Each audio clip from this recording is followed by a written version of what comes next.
everybody. Happy Friday. I'm Stella Chung, and I'll be hosting NG Plus today. And I've got a fantastic crew of people. We've got David Griffin, Jeffrey Vega, and Benjamin Watts. We're super excited. Hey, this is exciting. How you Friday guys crew. doing? So we got a lot to talk about. The hottest news today is definitely the Metal Gear Solid movie news with Oscar Isaac. Then we've got AMC theaters kind of throwing shade at Warner Brothers and pack schedules, and even a new Dragon Age 4 teaser possibly being shown at the Game Awards. So yeah, we've got a lot to get through. I'm excited. I'm happy to be here. It's Friday. Time still doesn't exist. Yeah, not at all. Stella's here, our host. Yeah. I only joined the Friday crew so I could finish work early. So this is great for me. Wow. Okay. All right. Everybody got that on record, right? Okay. So I'm sure you guys are super excited to talk about this topic. Let's talk about Metal Gear Solid, the movie. So Jordan Vogt Roberts has had this movie in the works, and they're going to push forward with Oscar Isaac as Solid Snake. And he's best known for his role as Poe Dameron in the Star Wars series, and is also playing Luke, I'm going to pronounce this wrong, Leto Atreides in the upcoming Dune film. Did I say that right? No? Yeah, close enough. Okay. Okay. And according to Deadline, Isaac said that he really wanted, that's our interview. In an IGN interview, Isaac said that he really wanted to play as Solid Snake, and now it's kind of happening, which is really funny. Vogt Roberts commissioned artist Boss Logic to mock up what is a potential art style of what Isaac would look like as Snake. And I don't know if you guys saw it, but it looks really cool. And I was surprised at how close he looked to Solid Snake.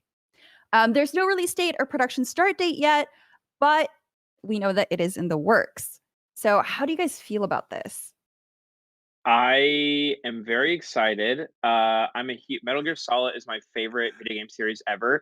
It is very, if you're not familiar with Metal Gear Solid, Hideo Kojima, it's very bizarre. It's very cinematic. It's such a good series. And like the fact that it is perfect for a movie. I'm like less worried about it being a movie than like The Last of Us, because Metal Gear Solid is very action oriented, and it can just feel it's espionage and stuff like that.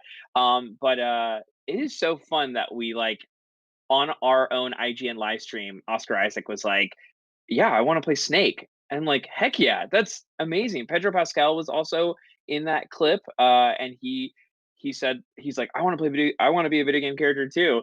And which is funny because The Mandalorian is now in Fortnite. So kind of. Oh no.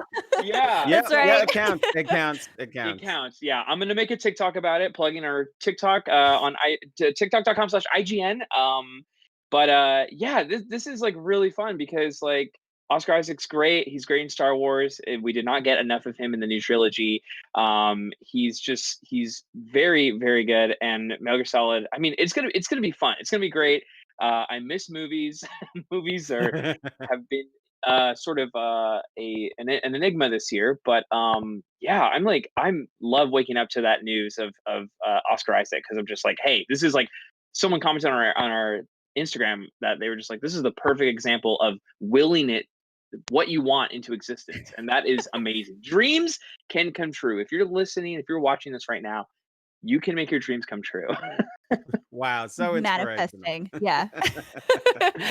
Yeah, I think this is just such exciting news, mainly because it's not so much the casting necessarily, but that they're moving further into production with the film. So that's awesome. And I mean, if you know anything about the film industry, when you have like a star attached to it, that can get everything rolling a lot quicker. So this is great news, just to be able to see it on the big screen shortly. Now, I haven't played a lot of Metal Gear Solid. And I had this conversation with Jeffrey earlier, and when the story was communicated to me by IGN extraordinaire talent Colin Stevens, it was convoluted and very confusing. So I am interested to see how they adapt it to a script where it will be more digestible to a broad crowd. I'm just really excited for the Oscar Isaac part of everything, just because Mhm. I feel like he's one of those actors who seems like he came out of nowhere, but then when you start looking at his IMDb, you're like, oh no, he's been around for a while. I mean, he can do everything. He has the charisma and the charm, of course, in Star Wars. But then if you watch something, a little bit more of a character study like Inside Llewyn Daniels, from the Coen brothers, or Ex Machina, he can just kind of do anything. He's like a chameleon. He can just show up anywhere and play almost anybody. So I think it's a great casting choice. I'm curious to see him play this kind of gruff, tough, a spy kind of, action figure. But I think he's going to be great. I think it's perfect casting, and that image by Boss Logic. I mean, it's like, oh, of course, why not? And also, I think it's a cool story because the whole him revealing that he wants to play that character on an IGN stream, that happened with Henry Cavill a while back. I didn't do with him, but one of our comrades in the UK did, and talked to him about playing Geralt the Witcher. This is before any paperwork was signed, any contracts were made, and then Henry Cavill, because I guess he spoke it into existence, is now Geralt of Rivia. So I always think it's cool that when an actor wants to do something and they put it out there. I mean, who knows what's going on behind the scenes, but when they put it out there and it actually happens, it comes into fruition. I think it's just like a really cool story. So if you Yeah. guys could put out there that you wanted to play any video game character in a movie, who would you say? Oh no, I have to call my agent. Oh, okay. Yeah. Can I play Kirby? That's a great role. Oh my god. Yeah, it's got a lot of juicy backstory I could really sink my teeth into. So yeah, Kirby. Ben, would you do the motion capture for Kirby as well? I've been doing it leading up. It's a part of my audition. Okay. Yeah, All right. yeah. That is harrowing to Yeah, imagine. it's just a lot of. Oh my god. That's terrible. I'm having like a tough just getting but I'm working on it. Yeah. So Thanksgiving must have been really fun with you then. It was not fun it was for all yeah. hideous. All of our plates are gone. Okay, so Metal Gear Solid is the 1998 PlayStation game. Do you think that it's going to take that story or start from like an entirely different storyline? I think Yeah. oh no, please, Benjamin.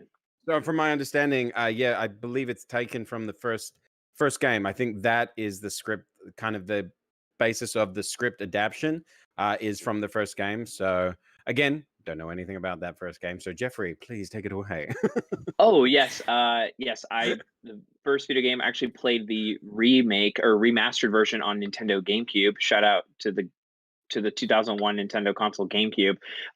It's a very short, kind of like bottle episode game where the whole game takes place on a secret spy base in Alaska. I think. Please don't come for me in the chat. It's in some sort of snowy region. I think it's in Alaska, but yeah, it's kind of just Solid Snake kind of going through and trying to uncover this like sort of conspiracy about the president being held hostage and the nuclear bombs, and it's very good. But it is funny because Ben did mention that it's kind of, for people who don't know Metal Gear Solid, it's kind of confusing of who is Solid Snake versus the other snakes that you may see in media, because a lot of the other outlets, not IGN because we're the freaking best for video games, but other outlets would put pictures of Oscar Isaac with a different snake, which is not Solid Snake. So any snake with an eye patch is not Solid Snake. It is his name is Big Boss, which is identical to Snake. So don't be mad that you're confused, because it is confusing, because they're kind of clones, but they're not really clones. You have to play the game to understand it. Highly recommend the games. They're available now, and it's kind of weird because he's kind of like the younger Solid Snake, and there's like a liquidus snake. There's like a solidus snake. Like I wish I was making this up. Again, Hideo Kojima, absolute genius, mastermind. It is really my favorite video game series. The story is so great. But it is kind of like this interesting thing where, okay, we have Oscar Isaac playing Solid Snake, who is going to be the other snakes, because Solid Snake has a twin brother named Liquid Snake. He's kind of blonde, sort of man, I'm looking at our Blonde Yeah, man. how can we mute Jeffrey from here? So No, let me go let's be through very every- let's be very honest about what happened today. I was in charge of making the graphic for the announcement, and when I put it up for approval, Jeffrey was very kind to be like, "No, no, you're a dum dum," and I was like, "Oh, okay." He's like, "This is the wrong one," and so thankfully we have experts on our team that can make sure the information is accurate. You went to our official Getty Images account and typed in snake and pulled an image, and you were wrong for that. Yeah, Oh absolutely. my And then I put Kirby in there as well. It was a mess. Oh, Could you I imagine know. Metal I Metal did. Gear yeah. Kirby? Yes. For the bandana. So actually, it's really funny. I want to go into a comment because Jeffrey, you brought up something about who they're going to cast for the other snakes. BCE Bears 2, not 1, 2, said, "Good for Isaac. Dude is one hell of an actor. Should be interesting to see who they cast for Liquid." Ooh, yeah, Liquid Snake. I don't know why I'm looking around like I have a picture of him to show. He is a clone of Solid Snake. He looks the same, but he has like kind of like long blonde hair. He is he also goes by Ocelot, which is like a type of cat, a wild cat. He is voiced by Troy Baker in the Metal Gear Solid 5. But he's very bad. He's kind of like the evil side of so like Solid Snake and Liquid Snake are sort of from this legendary soldier called Big Boss, who is the guy with an eye patch. And it's kind of sort of like he's the good guy, he's the bad guy. It's very good, and I'm confusing myself now trying to like unravel it in my head, and I'm just thinking about Ben doing the motion capture for Kirby still, which is I don't know. But yeah, that would be. I'm so excited because there's so many great people in the first game that could be cast. Like Meryl Silverberg, she's like one of the main characters. She's got like short red hair. Like I'm sure there's going to be many great actors that could be up for that role. I'm sure Tom Holland will be cast in some sort of role in that movie. Just kidding. I love Tom Holland. But Tom Holland, I know you're watching, and please text me back. But yeah, there's so many. I just am so excited because the director of the movie, Jordan Volk Roberts, I think is the full name. Go to his Twitter because he's posted concept art from the movie that he is directing, and it's great. There's like pictures of Metal Gear Rex, like the main sort of, I guess, villain, like the actual what it's named after, and it's really exciting that like him and like Oscar Isaac, who's like actually a fan, can kind of bring this like sort of they can kind of bring the love to it that maybe like another random actor who wouldn't know. Because I feel like we've talked to people in the past where they like, oh, they're in this thing, but they've never played the game, which is fine. Like, you can still do a good job. But like the fact that like we talked to Ben Schwartz, who was the voice of Sonic the Hedgehog, and he grew up playing Sonic the Hedgehog. So it's kind of this fun sort of like authentic thing of like, oh, this is so great. Like this is a dream for you. This is a dream for us. And so like the fact that they're like passionate about the Metal Gear Solid movie makes me hopeful for video game movies, which are otherwise normally not famously great, but I'm hoping that it will be. Yeah, especially a Konami game. I hope it's easily understandable. I'm already getting confused with all the snake stuff, so. So let me start over. So Solid Snake. Oh god. Oh, kick him. Yeah. Which actually brings me to another comment we had on the article. Darkness 0690 said, "I can't see a Metal Gear Solid movie ever being good." It's an opinion. Well, it's definitely an opinion. I think anything can be good. Anything can be good, theoretically, if the right people are involved and maybe they don't stick as close to the game as you want because you have the game. So maybe something a little bit new that's just kind of inspired by the games. And I think, obviously, that's a lot of the fear that we've been seeing in a lot of the comments throughout the day, which is like people are going, oh, Hollywood's going to screw it up. And that is a possibility too. It's just a part. It's just a part of the game. We have an Uncharted movie that we are all going to see soon enough, and that's been through the ringer. It's gone through 6, 8, 20 directors. So yes, things can get screwed up, but maybe not. So I choose maybe not. I'm gonna go with hope and positivity on this one. Yeah. That's a good outlook. David, how do you feel about this movie? I'm just not familiar, as Jeffrey has been I know, breaking me too. down I'm just like, Solid Snake 101 for us, which has been really helpful. I'm very thankful for that. I don't know what to think, but it's I think Ben's got a good point. It's video game track record isn't the best, but I mean it goes both ways. There's just more book adaptations in Hollywood than video game adaptations. Not every book adaptation works either. So I think we just need to give video games more shots, more chances. I hope. I'm going to go with hope. I'm hopeful. I hope it's Yeah. good. yeah. And I we're will going to definitely say- get a lot more chances because, PlayStation has their production studio now, so they're definitely investing in getting their properties into movie form. And guys, one of them is bound to be okay, so we're fine. I will say I read a comment from Ryan Keelan in the YouTube chat that said Metal Gear Solid would work better as a show, in my opinion. Which I will say that I think that I'm going to agree with you that the Mandalorian. No spoilers here. I love Star Wars as a series versus the movies. The movies, the new trilogy, the series is great. However, I think specifically for Metal Gear Solid, the first game, I think it can work as a movie because it is a very self-contained story that you don't really need to. I'm sure they could make it a great series, but I think when I'm thinking about video games, The Last of Us should not be a movie. I'm excited that it will be an HBO series. Metal Gear Solid, I think, could survive as a movie, but that is a great point, Ryan Heelan on YouTube chat. That series is great because it's essentially an 8-hour movie, right? You're kind of getting more kind of bang for your buck, and you're kind of living in that world more, and that's really fun too. But I feel like with Metal Gear Solid, it's already it would. I think a movie will be good. I'm saying this so confidently, like I work in Hollywood. I do not.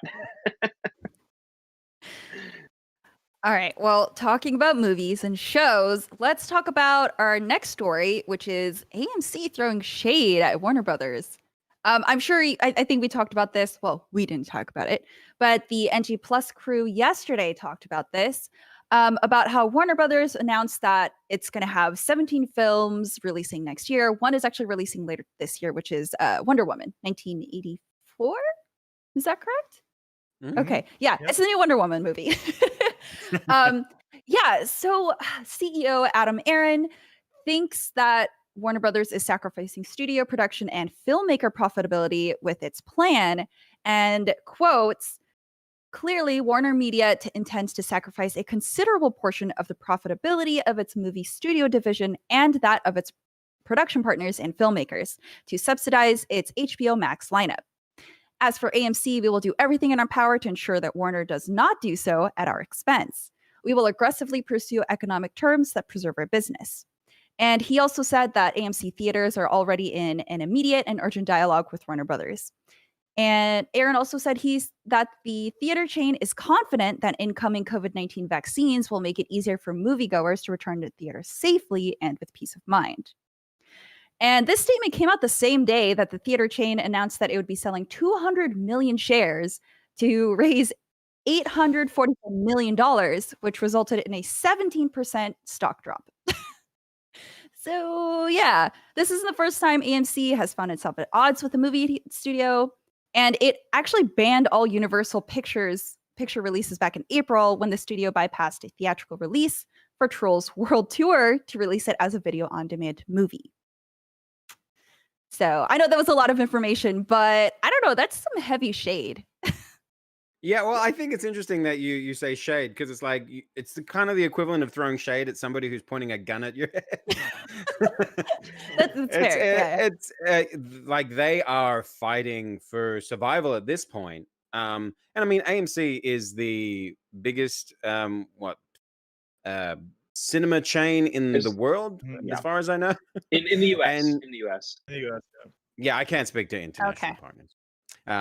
But with that in mind, with all these with these now streaming options, and now that what HBO is doing is now creating a competition for other studios to move into that space as well, devaluing what could potentially be ticket prices and going forward. They would get into what is it, an immediate dialogue. Yeah. Good option there. Yeah. Yeah, it's a tough reality because I mean, there's a couple parts to this. I mean, one, you think of the movie theater industry. Of course, there's a lot of jobs at stake, so it's a serious issue. But I think what COVID-19 has done, besides the really negative things, obviously about it, is that it's brought people into the streaming world who probably, let's say there's some people on the outside who haven't gotten into streaming yet. They're like, I don't really get into Netflix and all that. And I think COVID-19 has brought more people in. And I think it was I don't want to misquote him here, but one of the heads of AT&T, the parent company of Warner Media and Warner Brothers and HBO Max, of course, talked about how, look, theaters are important. They're always going to be a part of this society, but the stream. I think he used a horse analogy. He's like the horse has left the stable or something like that in streaming, meaning like this is the future, and it is because I mean, there's nothing that is better, I think, than a theater going experience. I love the popcorn, the candy, the soda, the big sound, especially if you go to the IMAX or Dolby. Unless you have like hundreds of thousands of dollars, you can't really recreate that at home, like not at that level.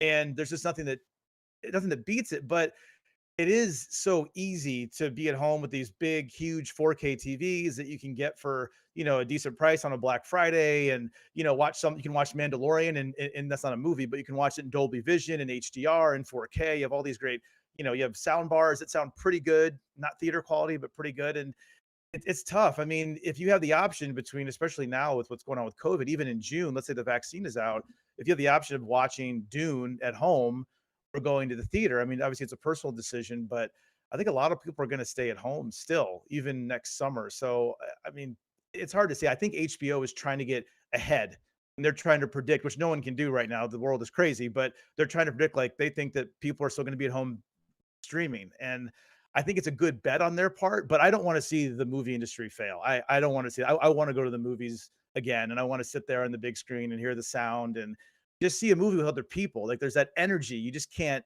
Jeffrey, I don't know if it was you were with me. This is a while ago, but I think we all went to go see Avengers Endgame together. I think Oh, went to Disney. We were in the theater. There was tons of people, and it was loud, and people were cheering, and the energy was there. And it's just something you can't, recreate at home. Yeah, I rewatched those like Avengers Endgame kind of reactions to like the major scenes near the end, and it's just like I still get goosebumps and teary eyed of just the movie theater experience. I will say Ben and I we used to go to the theater twice a week. We had the AMC A list, which like gives you it's kind of like Movie Pass in a way. And it was so fun to see it in theaters and like I applaud I applaud Warner Brothers for like kind of making this very bold decision of this sort of new world that we kind of see like no end in so far. And so I think it is going to be interesting because I know I have a lot of friends that don't normally go to the movie theater, like but way before COVID. So it is interesting that like I talked about a little bit about this in yesterday's episode, but like taking, for example, Bird Box on Netflix, that kind of like dropped out of nowhere, and then like everybody watched it. It was very accessible. It was like the biggest thing on social for like weeks. Like there were so many memes, and I'm really excited for that potential for Wonder Woman and comes out on Christmas. Pixar's Soul comes out on Christmas. Monster Hunter, like it is kind of like really fun that we can kind of all have that kind of appointment viewing of a movie that we kind of used to have with like Game of Thrones and even with The Mandalorian. So that being said, I am very sad because I love AMC theaters. We have three of them in Burbank, and they're all closed, and rightfully so. I will say that this is great because it's safer. This is important. Obviously, like I know some theaters are open in the U.S. They should not be. But if you do go, please obviously be safe. It is this like nice thing that we will start to get movies again soon, and hopefully next year, like we will sort of kind of get back to a world where we're kind of like it's safer to be in public, and because I would much rather see the Suicide Squad with James Gunn's James Gunn. I want to see the Suicide Squad with James Gunn in the theater. So James Gunn, yeah, if yeah. you are watching this, which I know you are, but yeah, I'm so excited for all those movies, and I want to see them in Dolby Cinema. I want to see them in IMAX. Like I don't consider myself a movie snob in any way, but like I love the big, like, just forgetting everything for 2 hours and just sitting in a room, having my feet fully stuck on the ground because of all the butter popcorn on the floor. And we are lucky to have, like, TVs are so cheap now. Like, you can, like, everyone has, like, streaming. Like, it's I am grateful. I have HBO Max. I'm very excited for next year. But if I can see him in the movie theater, I still will. So AMC and other movie chains, please hang in there. I have no power, but I will go back when it is safe. Yeah, I mean, I feel like Warner Brothers is being smart, right? Like they are planning for they're present proofing, right? And maybe when things go back to normal, whenever they do, they can go back to debuting in theaters. Like they did say that they are still going to be releasing these movies in theaters. Like, how long is it going to be available for on streaming? I think they said it's it's a like month. a month. Yeah. Yeah. So that's not too bad, right? Like theaters will still like if things do lighten up in a month or so, people go to theaters. I know I don't remember if it was AMC, but you could reserve like an entire theater just for yourself and maybe like 10 other people, which is actually pretty nice because if you split the cost, then it's great. That's like the safer way to do it. In my personal opinion, I feel like AMC is just being like, yeah, everything's fine. Vaccine will fix things. They'll come back. And it's like, oh, maybe think about like a plan for now instead of banking on the future because you don't know what's going to happen. Yeah, so let's go to a comment in the article. Mike 000777 says they tried a limited release with Tenet and it must not have delivered the results they wanted. I think this is the best way to keep the content moving and making them and filmmakers money. They can't all just sit on the content for a year with no revenue at all. Yeah, no, that's a really good point. I mean, because Nolan, especially Nolan and Tarantino and Spielberg too, they're like the biggest cinephile guys. Like, the cinema is everything. The one way to experience a movie is in the cinema. This must come out in the cinema. It's the only way you can really experience it the true way. And to some degree, I agree, especially with a Nolan movie. I think that's the best way to see it. But I also not as hardcore as Tarantino, where if somebody experiences your movie on a cell phone in the subway, probably not the best way to watch, but if they do and they have an experience with it and a connection with it that's makes an impact on them, then what's really the difference? I mean, I don't think cinema's, I don't want to say it's not precious, it is, but the cinematic experience I don't think is beholden to the movie theater. You can have a connection with the movie, you can cry at home or watch on your cell phone or on your iPad, however you consume that media. It doesn't have to be in the cinema, but I get the argument. I mean, because again, like I've said, I love going to the movies, but I don't think it's the only way to consume this stuff. Yeah, I'm also really kind of skeptical on the kind of profitability of moving it all to streaming. Mhm. I don't. I don't think we've had such a huge drop of like a kind of streaming service that's going to broadcast these like huge blockbuster movies before, and what kind of shift we see of people like, okay, now I need HBO Max, and whether that or not that, I can't imagine it making up box office numbers. And that's where, what AMC was saying, they're sacrificing profitability because, I mean, what else can we do while everything is closed? I think ideally, I would have loved to test this out this year because at least I've got hope for next year. But this year, I haven't been able to do. So, That was nice. yeah, I would have loved to have seen blockbuster movies this year. And if it was on streaming, I would have definitely taken advantage of that. And I think when we hear of all of next year, that starts to I think people just start dreading like this is going to be around for all of next year. Yes, it's probably going to be around. But that's a big concern, and I think they know that that the profitability there's a ceiling of what they can hit unless everyone can jump on. But it is HBO Max is going international, and that could be huge. That's pretty huge, honestly. Mm-hmm. Like a lot of their movies, when I lived in Korea, I knew a lot of their movies like that are on HBO Max now. Like I would see those like streaming on TV there, and there would be like little subtitles and stuff, and I was like, oh, this is cool. And now that it's international, now everyone can watch it instead of waiting like, oh, what time does this air? It's great. I think that is nice. Yeah, and I do appreciate Warner Brothers, for better or for worse, making a strict schedule of like not a strict schedule, but like they are making a decision. This will be on streaming for a month. This will be in theaters. This is what we're doing. I much prefer that than I love Christopher Nolan so much, but I much prefer. It was so awful for him to release Tenet just indefinitely for the whole year, and it felt like that movie will forever go down in history as the way it was distributed. It comes out on Blu-ray next week, and it's like, what? When do we like? I didn't get to see that in IMAX. Like, I love Christopher Nolan. I was so excited for that movie. I feel like earlier this year I saw like an IMAX preview of it beforehand. I was like, I can't wait to watch this. And like, I don't know. I get Warner Brothers trying to like maybe try it, but like, and I love Christopher Nolan's like love for the cinema and film, but it's such a bummer that that movie. I think I can go see it at a drive-in somewhere, but it's just the fact that it was rolled out that way is so like sad. Like I wanted it to be this huge event. Like okay, I go see Tenet. Who am I going to talk about it with? I don't know who's seen it. I don't know if it's too old to talk to other people. Like it's just even thinking about it makes me sad. But Aw. I will probably get it on home media and watch it at home, and I'll be like, cool. That wasn't. I'm sure I'll enjoy it, but I don't know if it was worth the hell that it went through this year of like, can I see it? Where can I see it? How can I see it? Like, I don't think Christopher Nolan got the desired effect of what he was trying to do with pushing to release it during a global pandemic.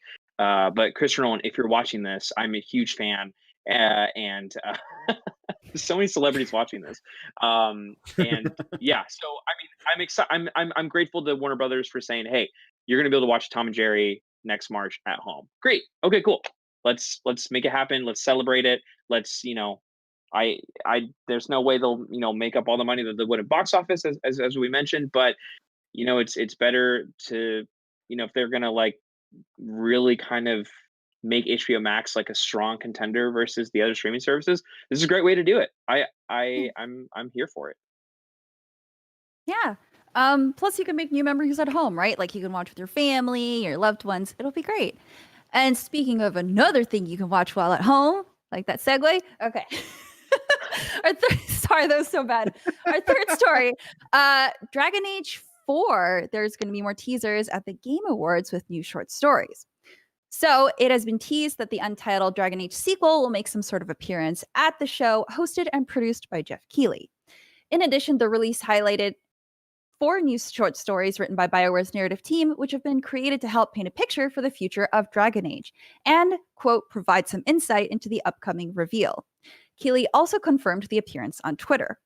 The stories published on Dragon Age Day, which I didn't even know was a day, but that's great, are accompanied by brand new artwork. They are The Next One by Brianna Battier, I think, Rules of Reality by John Dombrow, The Wake by Mary Kirby, and Minrathous Shadows by Cheryl Chi.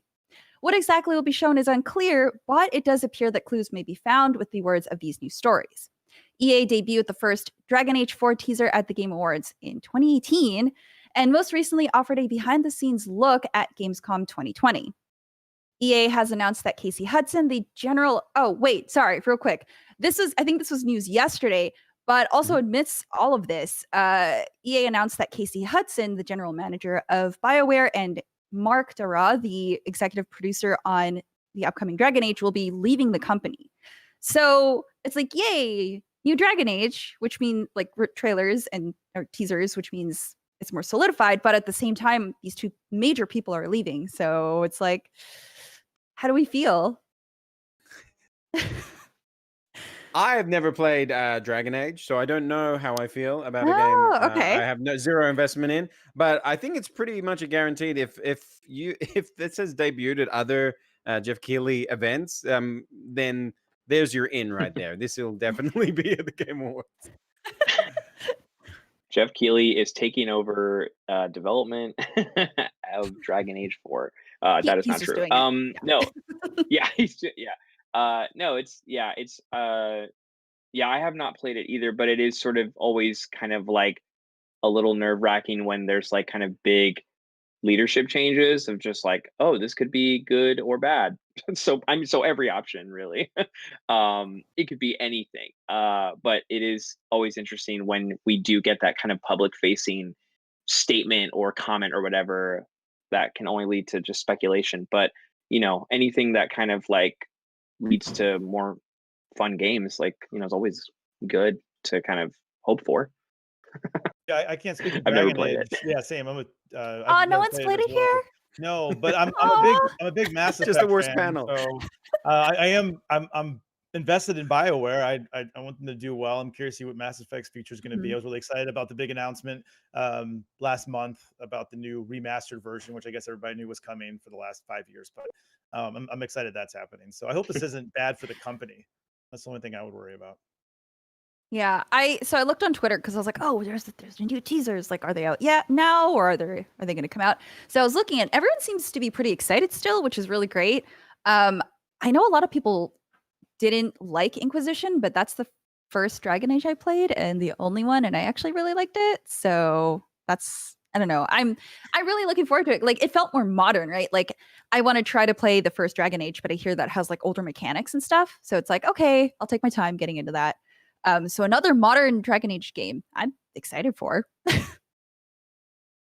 So going into the sorry, no, go ahead. I was just gonna go into comments. I want to hear your comment. My comment. I haven't played it. No, no, it's always exciting when we have good games. And BioWare, lately, I mean, the last few games have kind of been a miss. Critically and publicly, I don't think they've like done overly. Maybe that was a good reason to get rid of management. So maybe this is. Hey, but that's business. No, if you're not doing well, if you release Anthem, then you move on.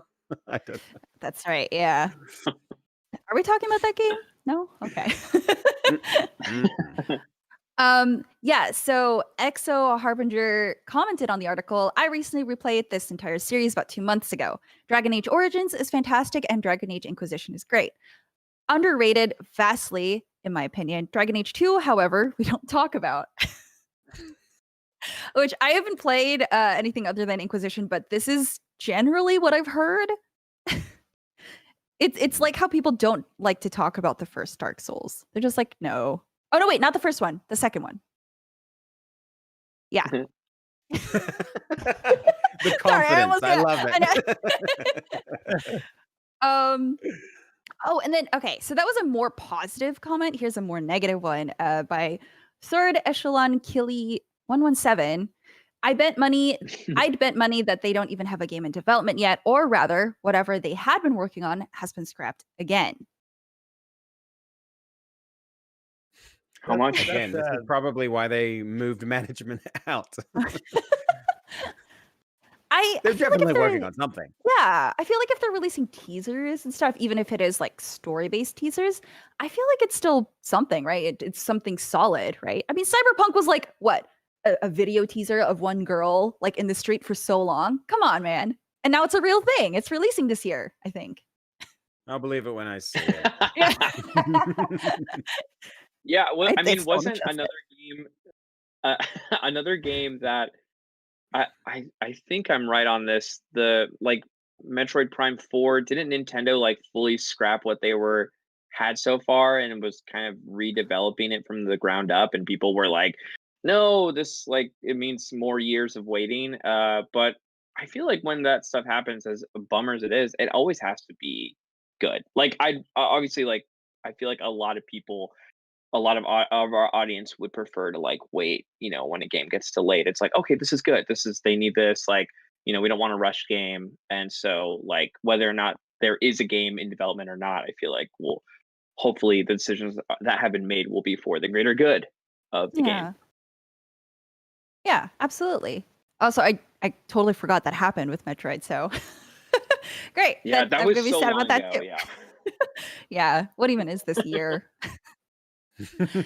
So we talked a lot about the future and next year, and you guys seem a lot like really hopeful. So here's our last story.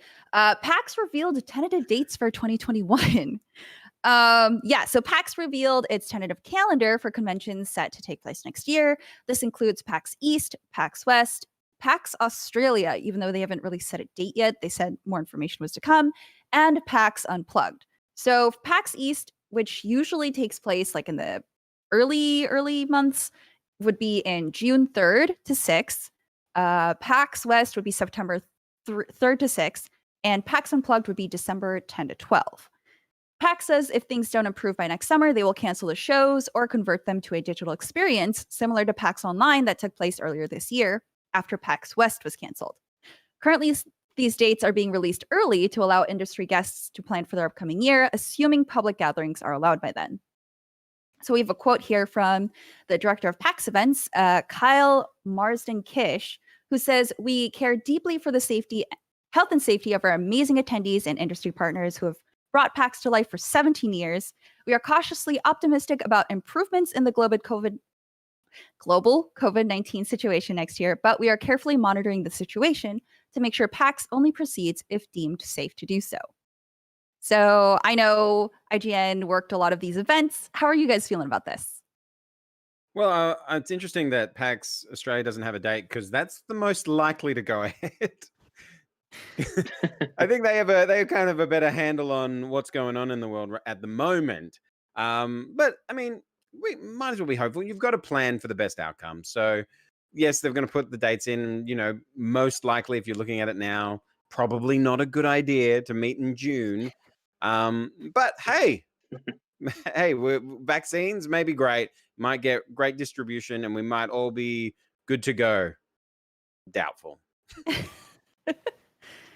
Yeah, I miss conventions like we would get to go to them for work. We'd cover them, and that was so fun. And I haven't seen any of you guys since March.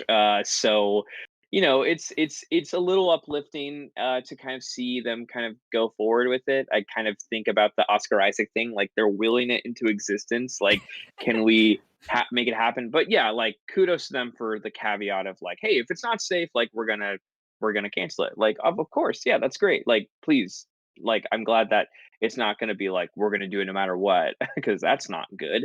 But yeah, it is kind of like this first, like, as we kind of get closer and closer to like hopefully more good news in the world, it's like, yes, things will come back. Like, like if there's vaccine and everyone can be safe again, like, like, oh, Comic-Con's coming back, and it's just like, oh, like this is so nice. Like, we never took it for granted before, but like just the idea that like, we can all be safe again is exciting, because I mean, I still feel like it's March and it's December right now, so I don't know anymore. Yeah, it's just so hard to predict. I mean, when I see these dates, June 3rd to the 6th, September, of course, I think of, because Comic-Con's the event I cover consistently every year. And, that's usually in second or third week in July in San Diego out here. So I don't know. I mean, I guess like everybody, I'm hopeful, but I don't know. Maybe they'll, I mean, again, I'm not a scientist, not a doctor, not anybody you should take advice from, but I wonder if it's just going to be like a more restricted event. Let's say maybe the vaccine's out, but not everybody has it. Maybe they'll do less people, distance, that whole thing.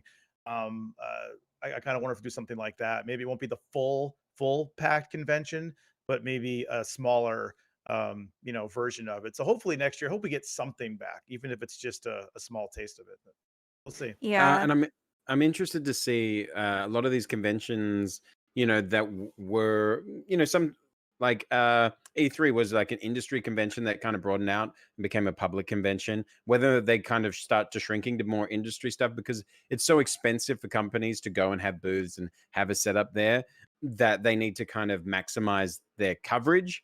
And that isn't necessarily direct to consumers. Sometimes that it'll be press or streamers or any kind of influencers and stuff like that. So my prediction is exactly like David's. It'll probably look like they're shrinking down just to maximize coverage. Yeah. So it's really funny. MK Gazer commented on this article saying, "This year proved that these conventions are unnecessary." Do you believe that to be true? Like, do you think everything can be online now? Yes.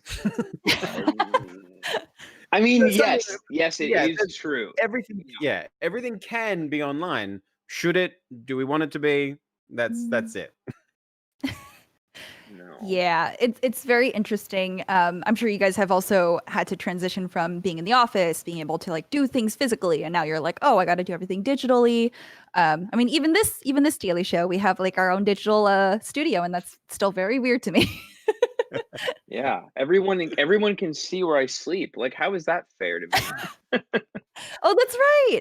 Yeah, That's everyone where gets I like an sleep, inside look on everybody. where we are. Oh, is that a Pikachu? It is. It's a sleeping Pikachu, which also he sleeps there too. Oh, see, well, okay, but But that no, that yeah, kind of gives like a nice little personal taste to. it's a nice, yeah. I do, but I do miss. Yeah, I like. It was really fun because we still did cover Comic-Con this year, and it was really great. We got some great exclusives, and it was fun working with everyone in kind of a new way, new world. But man, there's nothing like walking that show floor and walking through the dealers' rooms and spending all my money on stuff I don't need. I miss that. I want to waste my money in person again. So, as cool as it is that where we've had weird things that would have never happened if like DC fandom, that probably would have not happened if we were in a pandemic. It probably would have been physical in some capacity. But DC fandom was so cool. That was like the best 10-hour streaming day ever. Seeing the Batman trailer, all that stuff, and that was really fun. So it can be done well, but I do want to go back to that's because that is very fun and Yeah. brings community. Pokey commented in our YouTube chat saying, "Well, we get to know y'all because of your backgrounds." So. Yep, I'm just sitting here that's very nice. in my kitchen area. Oh, yeah, so now we know what you drink, what you eat, and we know got Jeffrey. like table over here. Yes. Whoa, David Griffin has a table. That's breaking news. Wow. That's serious adulting. Stella, you have a nice backdrop. You have like the lights. Oh, thank you. Like, you have my stuffed animals. Very, very fancy. Thank you. Well, that's all I have for you guys today. I know we kind of spent a lot of time talking about oh my god, what was it? The pandemic. Yeah. But it's okay. It's the end of the year, right? We've got hope. There's hope. There's hope. Yeah. Always hope. Yeah. Always hope. Well, David, Jeffrey, and Ben. Wow. Thank you so much for what? I don't. You weren't even confident about my name. I'm kidding. I don't know if you I don't know if Benjamin's like, Benjamin, get over here. It's Dr. Watts. That's okay. Good. Okay. Not a doctor. It could be. He's okay. Yes, all right. that is true. Just like everything could be online. Oh, hi. Yeah. Oh, yeah. That's oh my god, the Friday show is off the rails.